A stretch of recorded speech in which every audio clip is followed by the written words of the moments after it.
And finally this week, if you're near Emmetsville, Pennsylvania, you might be surprised to see a Waco biplane trucking down the highway. That's because in a small factory away from the airport, a father and son team are patiently crafting WACOs the old-fashioned way. AOPA photographer Mike Pfizer has this special look at two extraordinary craftsmen.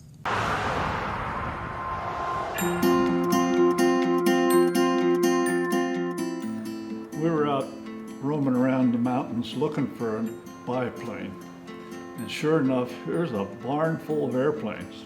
The price was $600, so that was all we needed to know, and we made a deal and brought it home.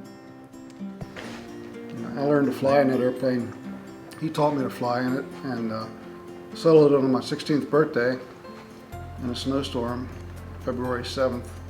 And we took a trip around the United States in it together. It was a 3-week trip, slept under the wing every night. And so a lot of history in that airplane. He worries about every little thing, and speed has never been Scott's thing.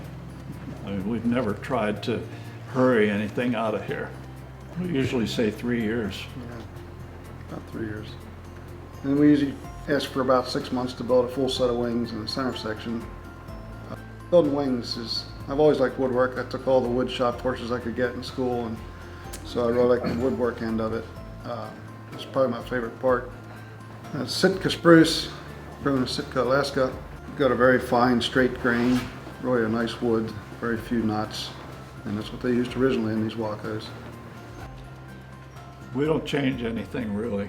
I guess we're making them about the same way they did in 1930. Just the two of us. Kind of like it that way. Pretty much share the same outlook, or views of how it should come out. That's where I got all this detail stuff, from him. We've never, since he was born, been apart more than 2 weeks. That's an amazing story. So every once in a while we get gritty and holler at each other, but it's only momentary. I guess when you get right down to it though, the whole thing is fun. I mean, it's easy to come to work in the morning, no matter what you're doing. If you're welding, if you're painting, it's still fun. And pretty hard to find a job that you can say that about. To do this on an airport, my guess it would cost twice as much to build an airplane. Now we do keep a hangar out at the airport for flying, but this is the way to do it for us.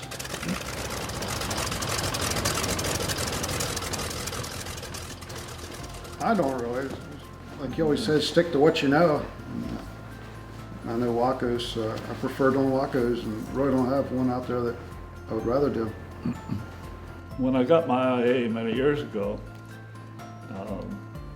we were just chatting and I thought I'd say something funny, and I said, oh, I got my IA, I can work on 747s and license or anything like that. And he looked at me and he said, John, stick to what you know. It turned out to be the best advice I ever had. Good guy. I was looking for a biplane. I had no idea what a Waco UPF was.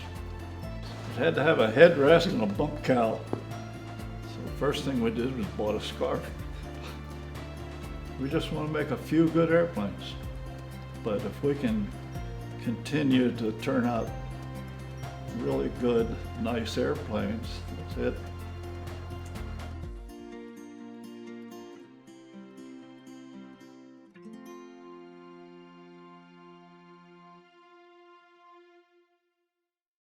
Every Thursday, we're working to get you answers. the most experienced reporters in general aviation, Bring you more details as they develop. the stories that affect you. We talk with our own safety experts. Every Thursday, AOPA Live this week.